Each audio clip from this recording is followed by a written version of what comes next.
The Star's been proud to be associated with the Toronto Public Library for years, possibly for decades, and we're proud to be presenting these series of Star Talks with the library.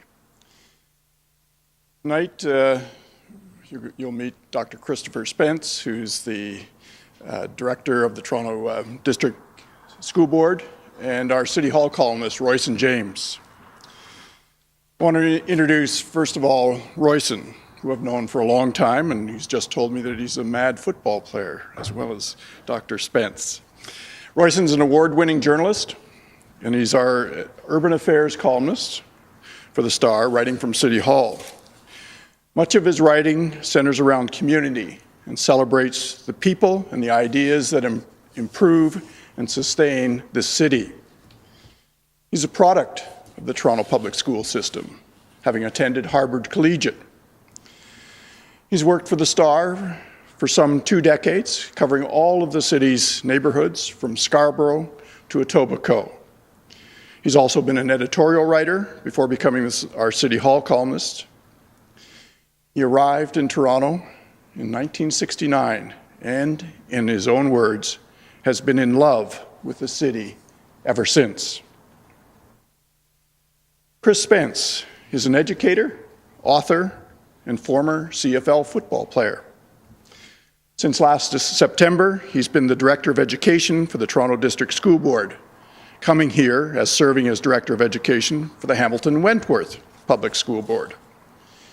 He was born in England, but he's lived in Canada since he was 3 and received his early education in Windsor, Ontario. He received a BA in criminology from Simon Fraser University in 1985. That same year, he was drafted by the BC Lions football team in the 3rd round of the CFL draft. A running back, his football career ended in 1988 after he was injured. But he returned to school and received a Bachelor's of Education degree from York University, a Master's degree from the University of Toronto, and a doctorate from Moisey. He's also the author, and initially I said 2 books, but he's corrected me tonight to say 6 books, including Skin I'm In, Racism, Sports, and Education, which was published in 2000, and On Time, On Task, On a Mission, published in 2002. Dr. Spence began his career in Toronto in 1991, teaching in the Jane Finch area. And throughout his career, he's always been a big advocate of at-risk students, spearheading the Boys to Men mentoring program. Chris has bold ideas for our schools, from opening newer, bigger ones to creating an all-boys school, slashing suspension rates, even installing solar energy systems on 20 schools a year and making the board wireless by 2015. In his spare time, that's when he has some, he's likely to be ferrying his kids to dance or sports or spending time with his family. As for personal time, Chris says, mainly, I just love to write. It's a nice way of stepping back from everything. Please welcome Chris Spence and Royson James.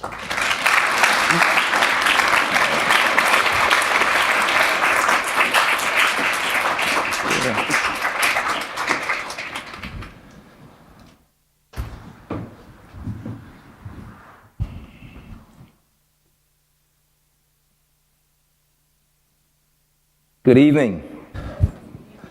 Good evening? Oh, you're out there. You couldn't find something better to do on the best evening of the year, right, so far? Or you really wanted to be here. So I'm assuming that's why you're here tonight. And it's welcome, it's great to have you. And we hope we can touch on some issues that touch your lives. I mean, education is supposed to be a really, really important part of our lives. And we're really glad that Dr. Spence, you could be here with us tonight. And we'll be touching on a number of issues, the all-boys school, Afrocentric schools, full-service schools, and pretty much a lot of your passion for education. And it's, as Bob Hepburn said, you know, your interest in marginalized kids. Earlier today, I was at a conference on gang prevention, gang exiting, and a number of kids in the Jane Finch area from two schools, Brookview and Elia, right? Were the two middle schools? Elia. And Dr. Spence gave the keynote address at that conference. And I can go back to my notes from that. One of the things you said, and maybe that's a good place to start. You said that the path to social justice begins with a passion for the plight of the disadvantaged student. Talk about that, please. Well, you know, I've always said that I think the work that we do really is about social justice. And so one of the things that I constantly ask our staff to reflect on is you know, who tends to be privileged, who tends to be marginalized, and how can we take action in our classrooms and our system to interrupt those cycles of oppression. And, you know, for us, you know, we talk a lot about closing the achievement gap and ensuring that every student in our system has an opportunity to, you know, really fulfill their full potential. And we know that, you know, equity and a social justice lens has to permeate everything that we do. So trying to level the playing field for all of our students is something that, you know, we take very seriously and are deeply committed to. Equity, social justice, that seems to be, you know, things that social activists are pursuing. How is that so intertwined and related to education? I can hear some people saying, hey, you're there to teach kids, not to leave the social justice to other people. Well, I mean, as I said, I think the work that we do is about, you know, social justice and really trying to ensure that all students have an equitable opportunity. We know that students are coming from different backgrounds. We know that students have, you know, different learning styles, different abilities, and it's our job to level the playing field so that all students feel like they have an opportunity to be successful. You know, the future of this city, this province, this country, this world is sitting in our classroom.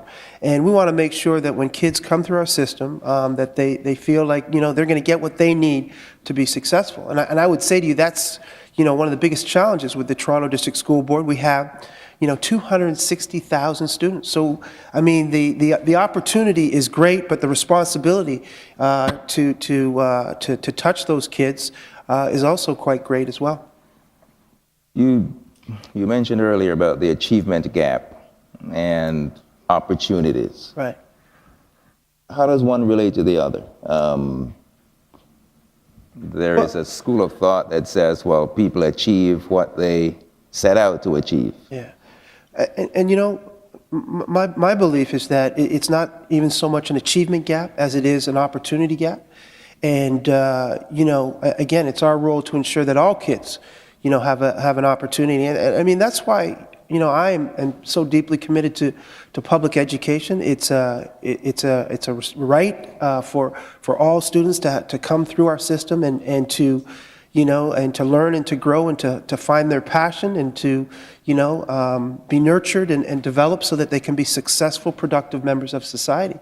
And, you know, with the achievement gap, the reality is that we have subgroups of learners in our system that are not performing up to expectation. But I've always said that the achievement gap is ultimately vulnerable to the greatness inherent in all children and to, you know, the power of talented, hardworking staff who believe in their students and in their own ability to make a difference. Because all too often when you talk about, you know, groups that are marginalized, you know, we look at it from a deficit model.